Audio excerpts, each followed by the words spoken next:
the United States military has begun strikes against al-Qaeda terrorist training camps and military installations of the Taliban regime in Afghanistan.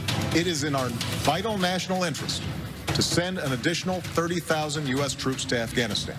Conditions on the ground, not arbitrary timetables, will guide our strategy from now on. We went to war with clear goals. We achieved those objectives. Bin Laden is dead, and it's time to end the forever war. After nearly 20 years and 4 administrations, President Joe Biden announced this week U.S. military presence in Afghanistan will end by September 11th. Some 800,000 U.S. service members have served at least one tour in Afghanistan, more than 2,300 of those men and women killed. Thousands more wounded, along with an estimated 43,000 Afghan civilians. I'll ask U.S. Secretary of State Antony Blinken about the remaining security concerns. But first, the view from some who have spent months and years in the forever war. It's time for American troops to come home.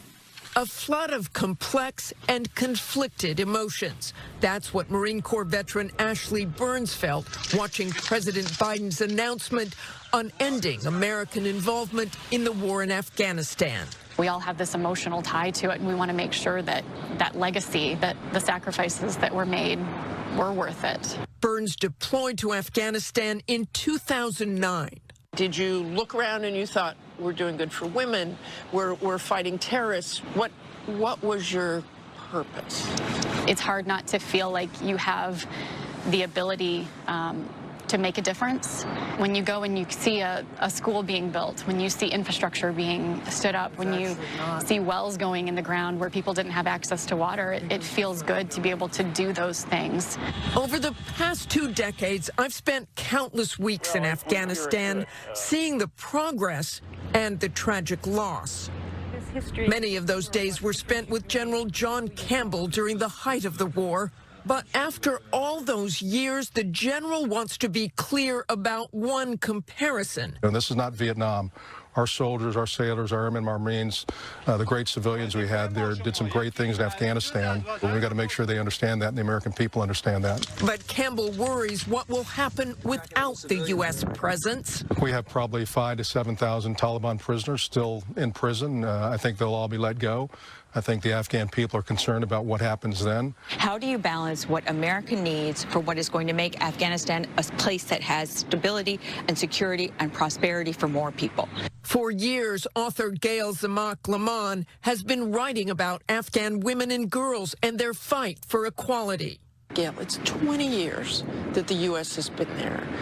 It can't go on forever, so why not now? I think the challenge for women in particular is that they never went from being seen as a pet rock or a pet project to a national security imperative, to people that must be there for the future to look different from the past. Still, a number of veterans of this war feel a pullout is long overdue, like Kyle Bibby. I'm proud to have served in the Marine Corps. 9/11 motivated him to serve as a Marine. The Taliban were definitely responsible for a lot of terrible atrocities, but that doesn't necessarily mean that the United States has, a 20-year commitment towards fighting there. It's a short-sighted decision, but I fully understand that the American people have war fatigue. Steve Brown has been a lead sponsor of a Rotary Club school in Jalalabad, Afghanistan, a school I visited in 2009. It has since graduated thousands of girls and boys, but Brown says the U.S. withdrawal is putting that in jeopardy.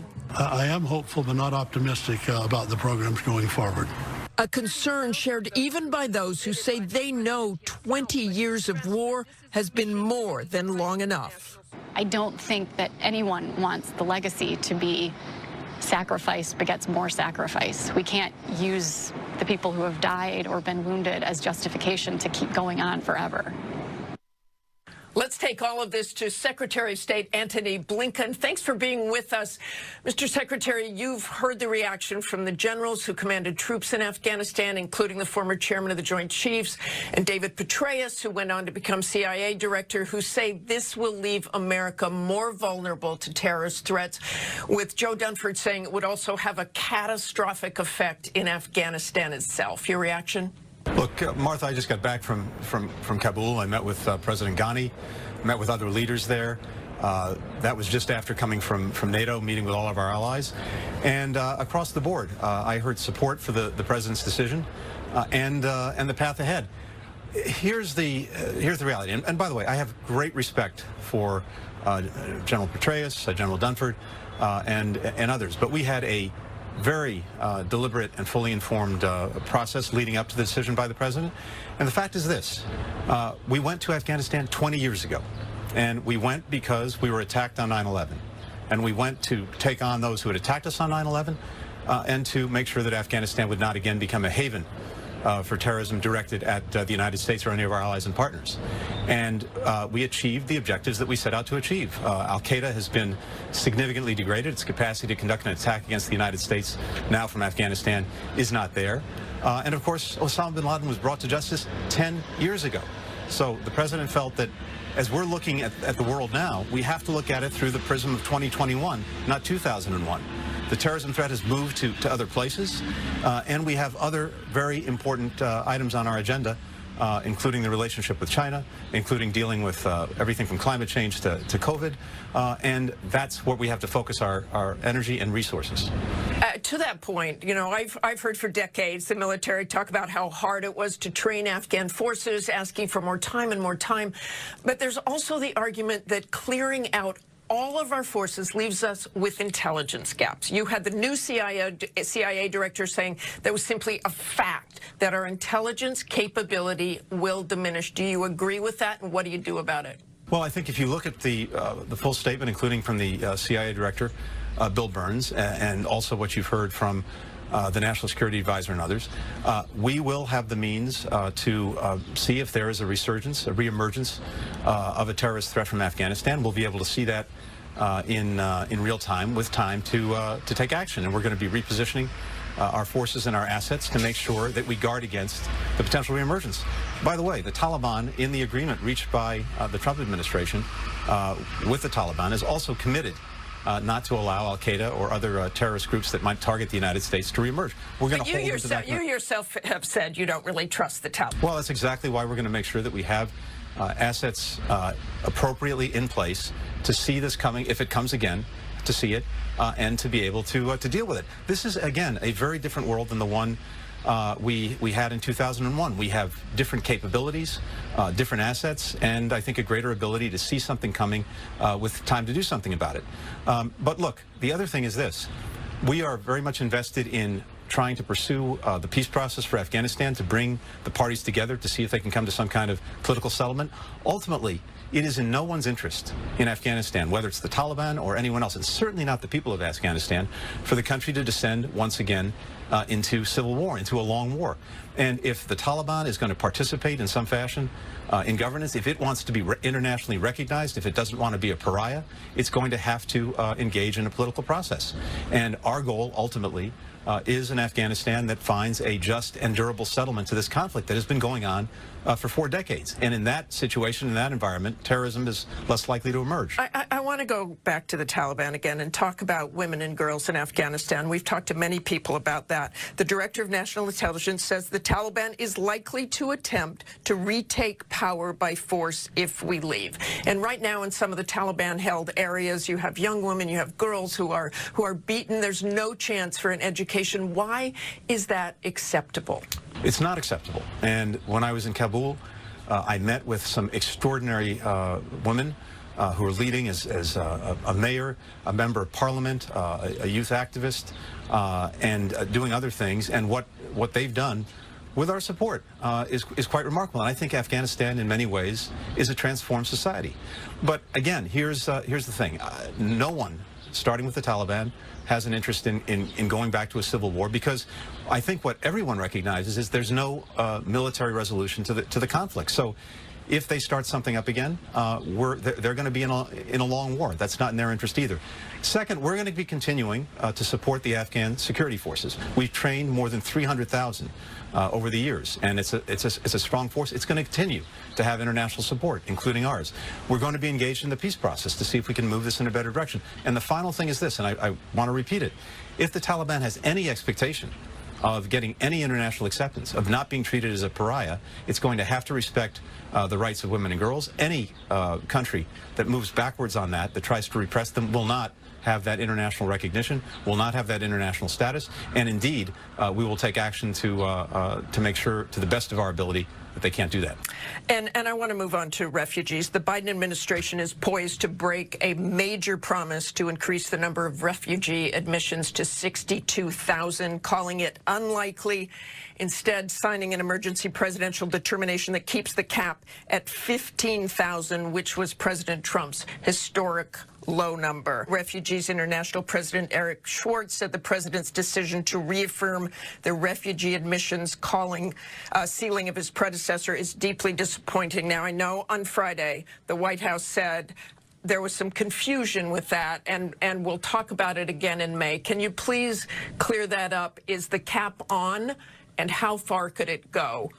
So, Martha, one of the biggest problems we faced was inheriting a broken system. And the refugee system that we found was not in a place, did not have the resources, the means to effectively process as many people as we hoped. But what we've done now, what the president has done now in signing the initial directive, is to make sure we can start the process of actually bringing people in, and beyond that, lifting restraints that the previous administration had imposed, so that no one, for example, from Africa or the Middle East could come in. That is now. I know what you've done in that, but how many refugees do you think will be let in this year? And if you don't make that 62,000, will there be 125,000 next year, which was your goal? I think what the president has, and the White House has said today, is that based on what we've now seen from, in terms of the inheritance and being able to look at what was in place, what we could put in place, how quickly we could put it in place, it's going to be very hard to meet the 62,000 this fiscal year. But we're going to be revisiting this over the coming weeks. I think there'll be an additional directive coming out in the middle of May. But the good news is we're now starting, and we're able to start to bring people in who've been in the pipeline and who weren't able to come in. That is starting today. And we're going to revisit it in the middle of May. 125,000 next year? Is that your goal? Look, the president's been clear about where he wants to go, but we have to be, focused on what we're able to do when we're able to do it. Okay, thanks so much for joining us this morning, Thanks, Martha. Mr. Secretary. Thanks for having us. You bet. Coming up next, we'll talk to Dr. Anthony Fauci. Are we going to be here 2 years from now wearing masks? No, I don't. Ask Dr. Fauci the same question. Well, let me end your ranting again. Let me just. I'm not ranting. Yes, you are. I'm just asking you, when is it going to end? And we'd like an answer, or your best guess, since you got an answer for everything else. Well, when we get the people in this country vaccinated, the overwhelming majority of the people in the country, and we project that will very likely be sometime in the beginning to mid of the summer. Dr. Anthony Fauci calmly testifying this week amid an alarming rise in COVID cases and hospitalizations across much of the nation. It all comes as federal health agencies maintain a pause on Johnson & Johnson's vaccine over a rare clotting issue. Dr. Fauci joins us now. Good morning, Dr. Fauci. The decision whether to continue the J&J vaccine, what can you tell us this morning about where that stands?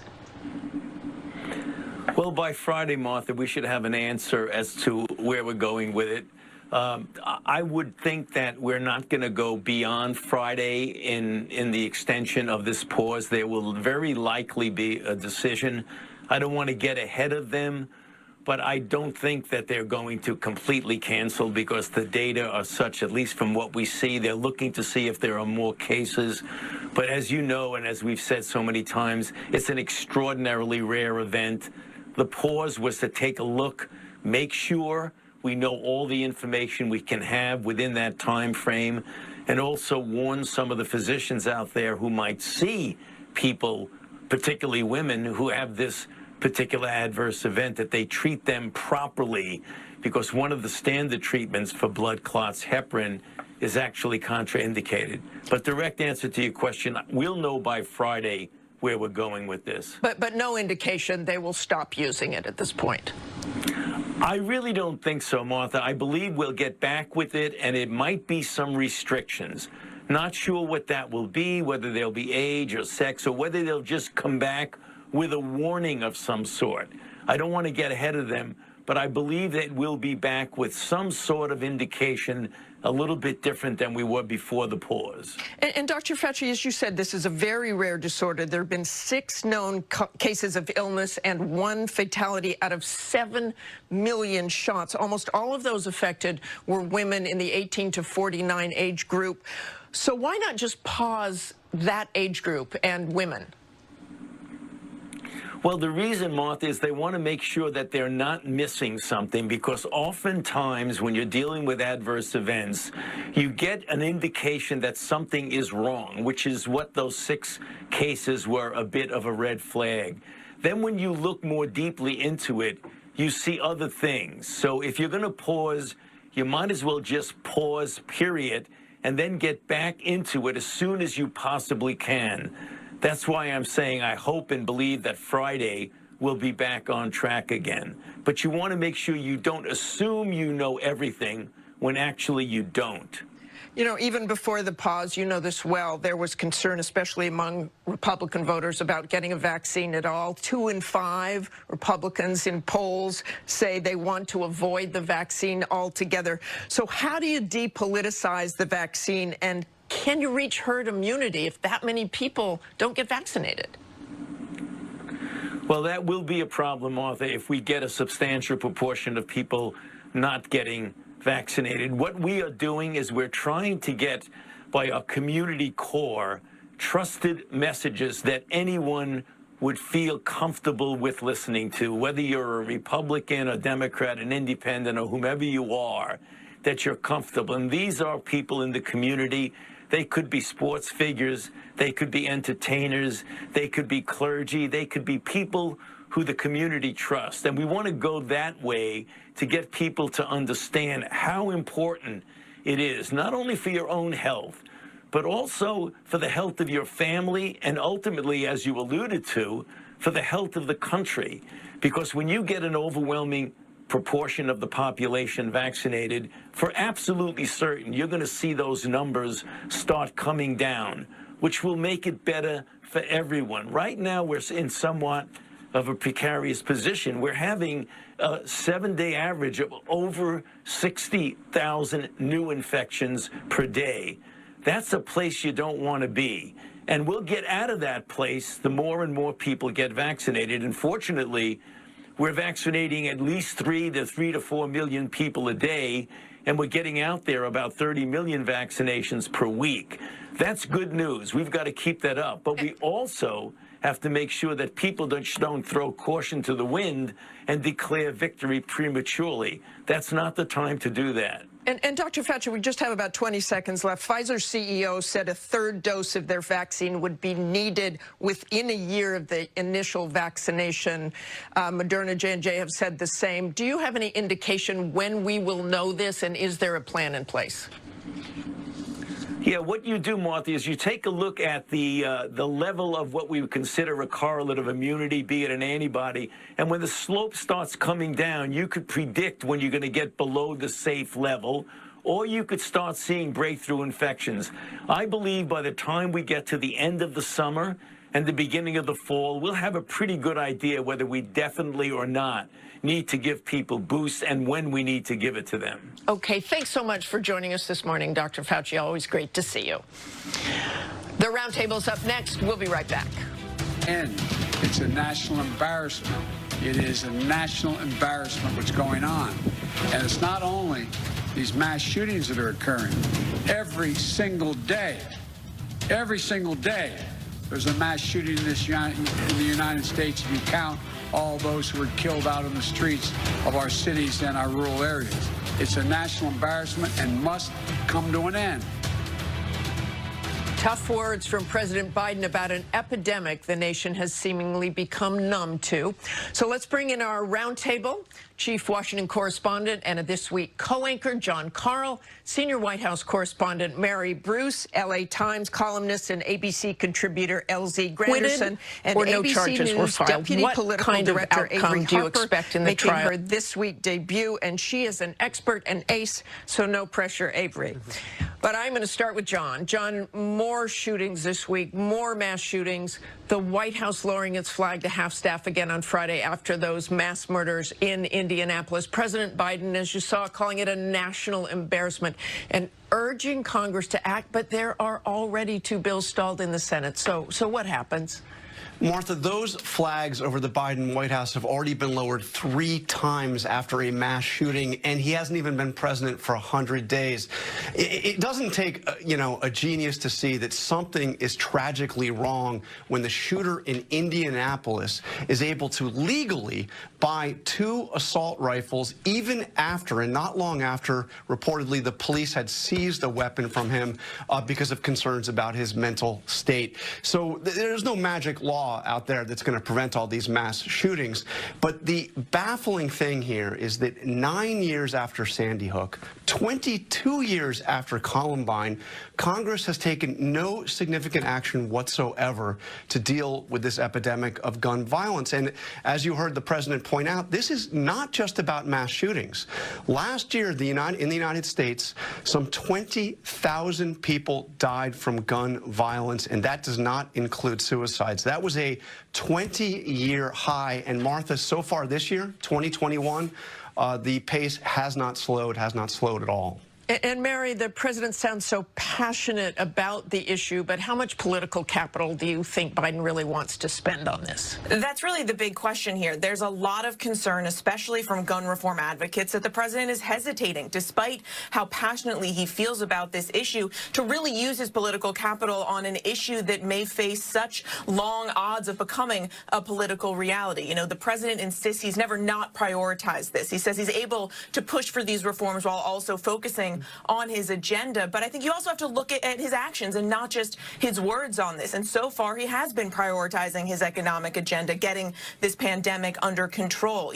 Biden promised big, sweeping gun reforms. And so far, we have just seen a handful of limited executive actions. He promised legislation on day 1 that never came. And when I've pressed the White House about why not put out their own legislation and lead the charge on this, they insist the president is leading the charge by the way in which he uses the bully pulpit here. But we simply haven't seen a big public push around this. And they insist, the White House says that this isn't a lack of will on the president's part, but a lack of willingness by Republicans to be willing to go ahead and take some action here.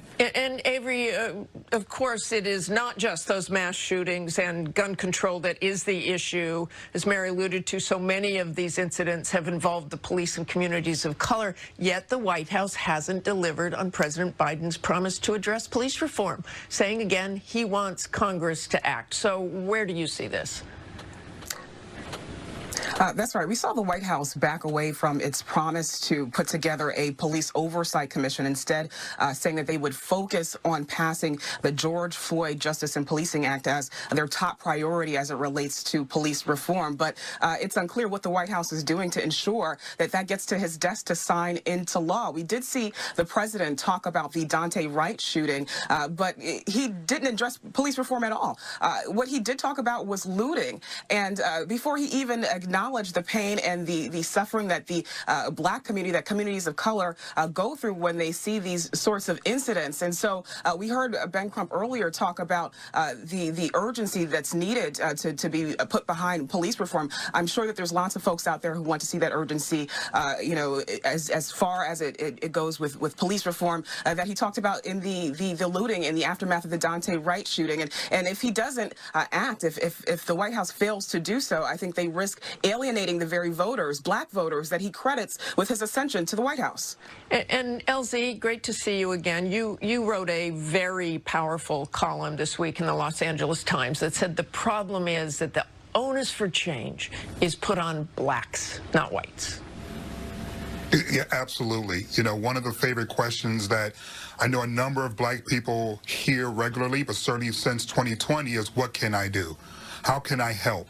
As if this information has been kept secret all these years, as if there aren't documentaries and books, as if there aren't ways in which you can get access to information about what specifically can you do to help this country stop being racist, to move away from being non-racist to anti-racist. There's plenty of content, but when you're presented with the question, what can I do, that does two things. First of all, it announces the white person saying, I'm not racist, it's not me, but then also, two, do the work for me, which speaks to their privilege. So one of the things I would like to see happen is that more and more people who are concerned about this issue, who happen to be white, move away from asking, what can I do, and move towards asking, why haven't I done what I know I can do yet?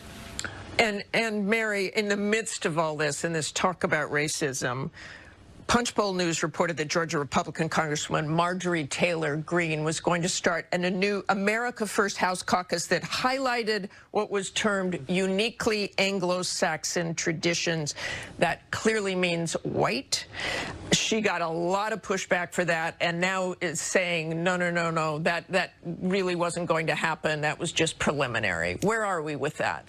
Well, her office says now that she's not planning to launch this America First caucus, that this was sort of an idea in its infancy that actually never was approved by the Congresswoman.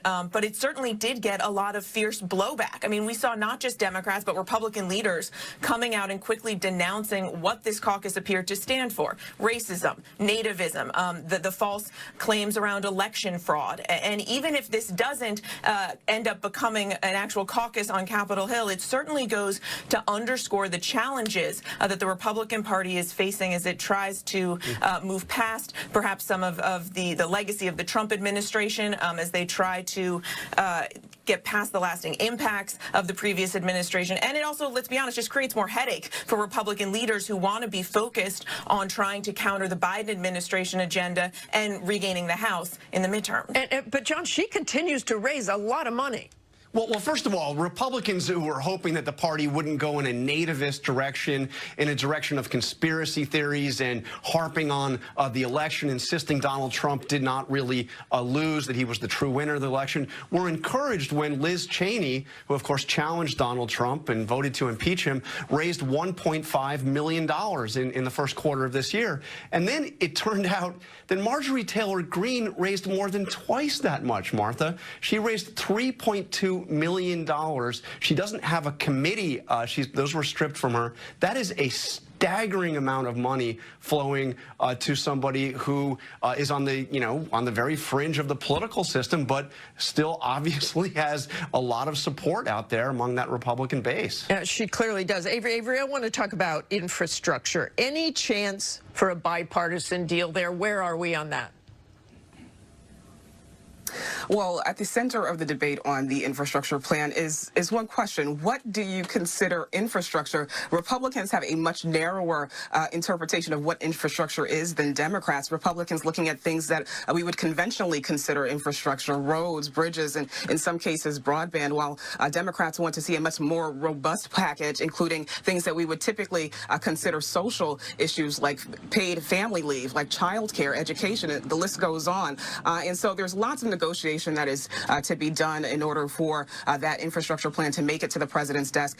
We know that he is willing to negotiate in terms of the scope and the size of that plan, and he's going to have to negotiate with not just Republicans but also Democrats. We saw a group of New York House Democrats send a letter to House leadership saying that they are not going to vote yes on the plan if it doesn't include lifting the cap on state and local tax deductions. So there is a long, arduous path ahead for that infrastructure plan. And Mary, I want to turn to that refugee cap that caused a lot of uproar this week, or as the White House said, a lot of confusion.